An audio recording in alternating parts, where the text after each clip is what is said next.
Hi, and welcome to the History Point. If this is your first time joining us, we hope you enjoy our content. Please be sure to subscribe for more fascinating facts about the history of our world. In today's video, we delve into the fascinating history of China. China is a land of vast landscapes and deeper histories. From ancient villages along the Yellow River to futuristic skyscrapers in Shanghai, China's evolution is a tale of innovation, conquest, philosophy, and resilience.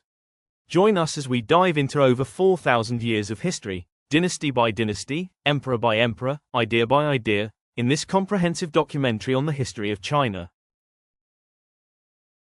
Ancient foundations, Xia, Shang and Zhou dynasties.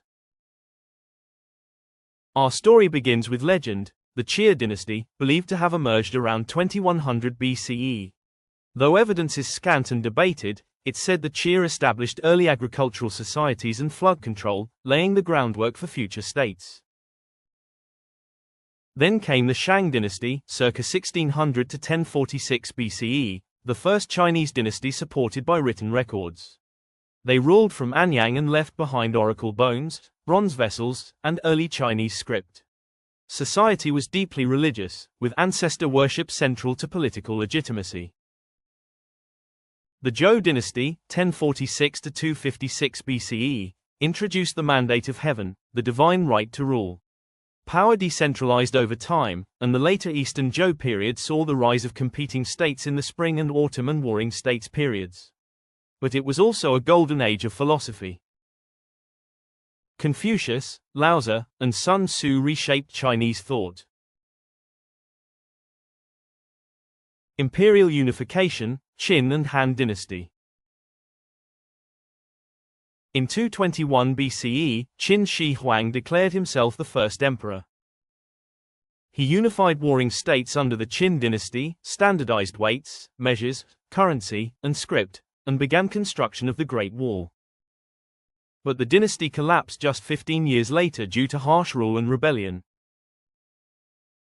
The Han dynasty, 206 BCE to 220 CE, emerged as one of the greatest in Chinese history.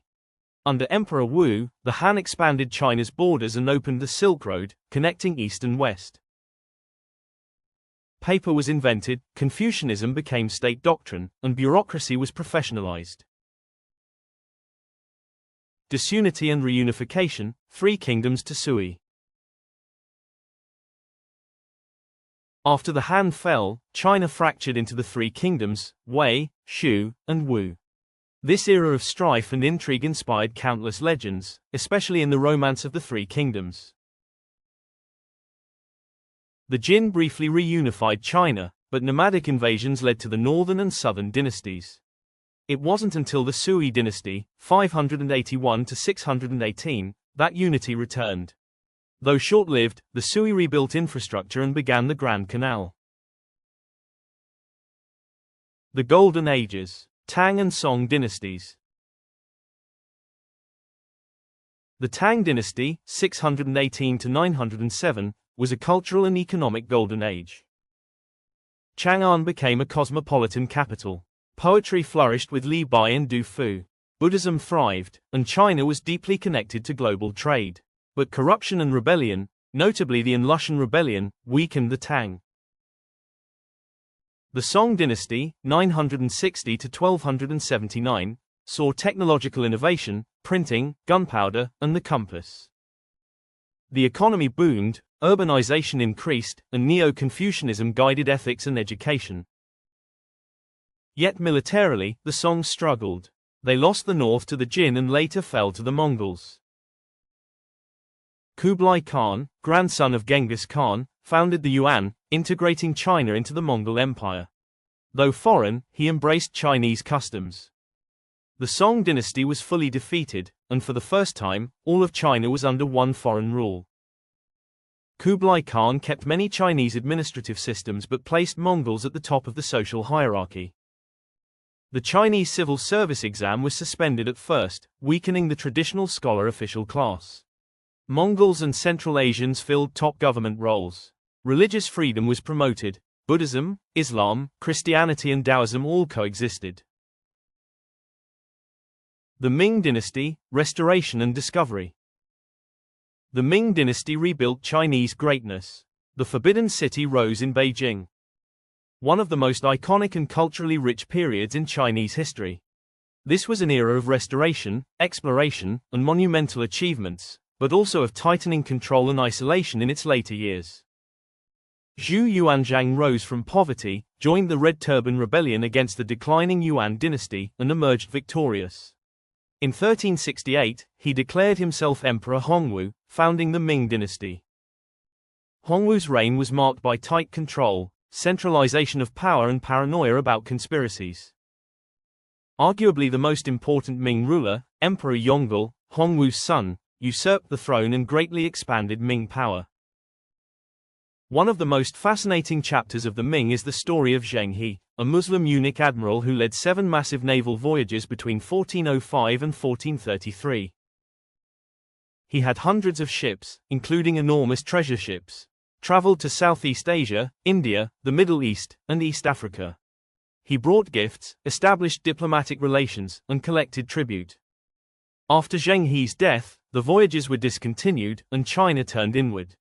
Future emperors banned overseas trade and destroyed records of the journeys. The Qing Dynasty, Glory and Decline. The Qing Dynasty was the last imperial dynasty of China. This period was one of incredible contrast, territorial expansion, cultural richness, but also foreign invasions, internal rebellion, and a dramatic fall into the modern age. The Qing dynasty was founded by the Manchus, a semi-nomadic people from northeast China, Manchuria. It was China's last imperial dynasty, a period of immense territorial growth and cultural development. It ended with the fall of the imperial system and the birth of modern China. Modern era, Republic, Revolution and Rise. In 1911, revolutionaries sparked the Xinhai Revolution. Emperor Puyi, the last monarch, abdicated in 1912. Sun Yat-sen declared the Republic of China, the ROC, becoming its first provisional president. Sun Yat-sen's vision was the 3 principles of the people: nationalism, democracy, and people's livelihood including social welfare, aimed to modernize and unify China. Modern China, from empire to superpower. In 1912, a 2,000-year-old empire crumbled. An ancient civilization stood at the edge of modernity, and what followed was revolution, war, rebirth, and rise. China's last emperor, Puyi, was just 6 years old when he abdicated the throne. In his place, a republic was declared by a revolutionary, Sun Yat-sen. Sun envisioned a modern, democratic China built on nationalism, the rights of the people, and social welfare. But unity was short-lived. Instead of reform, China fractured into warlordism, regions ruled by military strongmen. The central government was weak. The people were caught in chaos. In the 1920s, 2 movements emerged with competing visions: the Kuomintang, or nationalists, led by Chiang Kai-shek, and the rising Communist Party, born in the alleys of Shanghai. At first, they cooperated. But in 1927, Chiang turned on the communists, launching a bloody purge. Civil war erupted. Mao Zedong, a young communist leader, led his forces on the Long March, a desperate 6,000-mile retreat that would become legend. Only a fraction survived. Then came an even greater threat: Japan. In 1937, Japan invaded China in full force, unleashing one of the most brutal wars of the 20th century. The Second Sino-Japanese War devastated cities, farmland, and millions of lives. The infamous Nanjing Massacre left over 200,000 civilians dead. Communists and nationalists formed a fragile truce to resist the invaders, but distrust simmered. When World War II ended in 1945, so did their alliance. The Communists, disciplined and fueled by peasant support, emerged victorious. In 1949, Mao Zedong stood atop Tiananmen Gate and declared the founding of the People's Republic of China. The nationalists fled to Taiwan, where they remain to this day. A new chapter had begun. Mao promised equality and revolution. He delivered both, at a terrible cost. The Great Leap Forward, launched in 1958, aimed to transform China into an industrial giant overnight. But backyard furnaces and forced collectivization led instead to disaster. Famine followed. Historians estimate up to 30 million people died, the worst in human history. Then came the Cultural Revolution. Mao called on the youth to destroy the four olds: old customs, culture, habits, and ideas. Schools shut down. Intellectuals were attacked. The nation tore itself apart. Mao died in 1976. In the power struggle that followed, one man emerged: Deng Xiaoping. Deng changed everything. "It doesn't matter whether a cat is black or white," he said, "as long as it catches mice." China began to open its doors. Special economic zones like Shenzhen attracted foreign investors. Farmers sold produce. Factories roared to life. The economy soared. Tens of millions were lifted from poverty. But freedom had its limits. Students demanded democracy. The world watched. And on June 4, 1989, the government responded with tanks. The rise of a superpower. China entered the World Trade Organization in 2001. The economy exploded into the new millennium. Skyscrapers pierced the sky. High-speed rail lines snaked across the countryside. Beijing 2008 was a declaration. China had arrived. In 2012, Xi Jinping took power, China's most powerful leader since Mao. Under Xi, the Communist Party grew more centralized, more ideological, and more ambitious.